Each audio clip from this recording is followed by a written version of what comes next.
Dans le cadre de la première participation de Monaco à la Semaine européenne de la réduction des déchets, du 16 au 24 novembre, le Stars and Bars et la Monaco Green Team proposeront une journée riche en activités ludiques et éco-responsables le 17 novembre de 13h à 18h. L'entrée sera gratuite et conviendra à tous les âges. Et ce sont plus d'une quinzaine d'exposants qui démontreront que le meilleur déchet est celui que l'on ne produit pas. La société monégasque d'assainissement est un acteur incontournable quand il s'agit de la gestion des déchets à Monaco. Nous travaillons avec eux depuis de nombreuses années, notamment lors de Monacologie. Ils ont toujours trouvé des moyens créatifs pour sensibiliser le public, en particulier les enfants.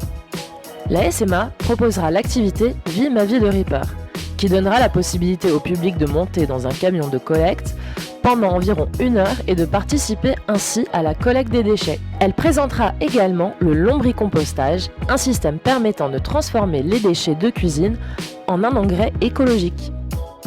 Stars and Bars dispose également d'un composteur et à cette occasion, il offrira gratuitement du compost à tous les jardiniers en herbe. Tout au long de la journée, les participants auront plusieurs possibilités de participer à des ramassages de déchets. Philippe Maringo de Sunsea Concept et Sébastien Huchard de Stand Up for the Planet seront à bord d'un bateau 100% électrique et solaire et sensibiliseront sur les déchets tombés en mer.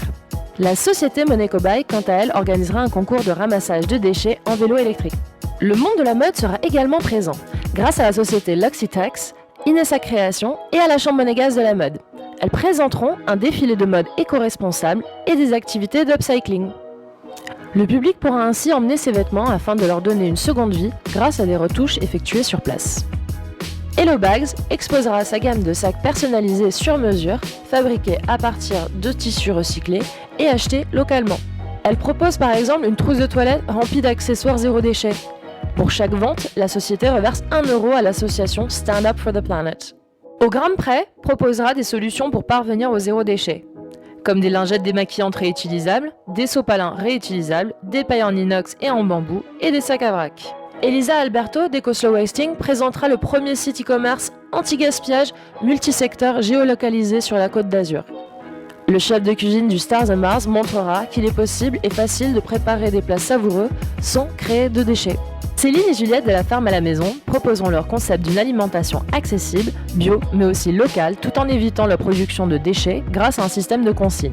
Elles proposeront des jeux autour des fruits et des légumes qu'il faudra ranger dans la saison adaptée. La direction de l'environnement et leur partenaire Écosciences Provence présenteront des alternatives aux articles en plastique à usage unique interdits en principauté et proposera aux enfants de customiser leurs pailles réutilisables offertes pour l'occasion. Ils présenteront également le label Commerce engagé qui accompagne les commerçants de la Principauté souhaitant mettre en place des pratiques éco-responsables. Les associations Ecopolis et Monacologie tiendront un atelier interactif qui proposera des recettes pour réaliser soi-même ses produits d'hygiène corporelle et ses produits d'entretien, afin de réduire les emballages.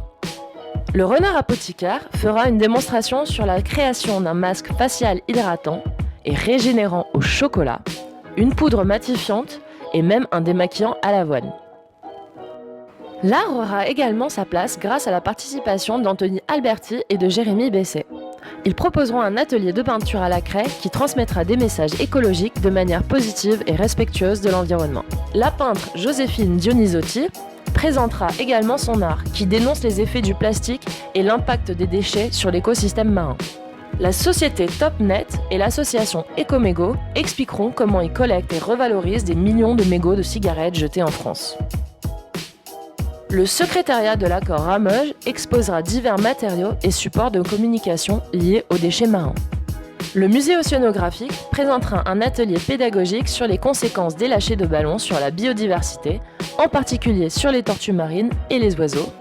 Ils inviteront également les participants à réfléchir à des solutions alternatives, festives, mais plus douces pour l'environnement. Hepburn Biocare Group tiendra un atelier pour montrer l'avantage d'un système de dilution de produits d'entretien super concentrés et leur utilisation de bouteilles en aluminium rechargeables afin d'éliminer l'utilisation de bouteilles en plastique à usage unique. Même les animaux auront leur moment green, car les mascottes de Hepburn Biocare, Monty et Panda, présenteront également leur gamme de shampoings préférés pour chiens 100% bio. La mission pour la transition énergétique fera découvrir les meilleures pratiques de réduction des déchets des adhérents au Pacte national pour la transition énergétique. Les participants pourront également s'engager dans des actions zéro déchet qu'ils rédigeront et joindront à un arbre de Noël des engagements. Dans le même esprit festif, Stars and Bars et l'atelier Virginie animeront des ateliers pour les enfants sur la création de décorations de Noël à l'aide de matériaux recyclés. En fin de journée, Radio Éthique réalisera une émission d'1 heure en direct sur le thème de la réduction des déchets en principauté. Des acteurs engagés qui débattront sur les solutions possibles pour réduire nos déchets et changer nos comportements au niveau individuel, collectif et institutionnel. C'est sous l'impulsion de son Altesse Sérénissime Albert II que cette initiative a pu voir le jour. Cette semaine sera ponctuée par une multitude d'événements en principauté, aussi bien par des actions en interne que des événements ouverts au public. Et ceci dans le but d'atteindre l'objectif de réduire les émissions de gaz à effet de serre de 50% à l'horizon 2030 par rapport à 1990, et ainsi placer la principauté sur la trajectoire d'une neutralité carbone à échéance 2050.